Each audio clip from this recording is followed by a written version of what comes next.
तुम्हाला माहिती आहे का, जर तुम्ही एक दुधी भोपळा स्वच्छ धुवून घेतला, त्याचं साल काढून घेतलं, त्यानंतर किसणीने छान किसून घेतलं, पाववाटी यामध्ये रवा घालायचा आहे, त्यानंतर बारीक चिरलेला कांदा, भरपूर अशी कोथिंबीर घालायची आहे बारीक चिरून, किसलेला गाजर, किसलेलं आलं घालायचं आहे. आवडीप्रमाणे भाज्या यामध्ये तुम्ही ॲड करू शकता. बेसिक मसाले जसे की धना जिरा पावडर, लाल तिखट, हळद घालायचे आहे. आणखीन काही मसाले आवडत असतील तर ॲड करू शकता.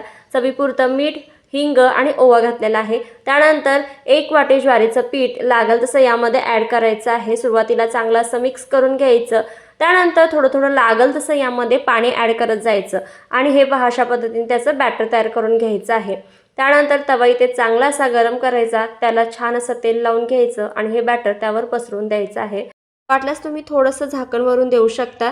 वरचा भाग थोडा सुकला की वरून थोडंसं तेल किंवा तूप लावायचं. परतून दोन्ही साईडने छान असं भाजून घ्यायचं आहे आणि इथे आपलं मस्त खमंग, चविष्ट आणि झटपट होणारं दुधी भोपळ्याचं धिरडं तयार होतं. वेट लॉस करत असाल तरीसुद्धा तुम्ही हे आरामात खाऊ शकता. मग वाट कसली पाहताय, नवनवीन रेसिपींसाठी फॉलो करा आणि लाईक करायला विसरू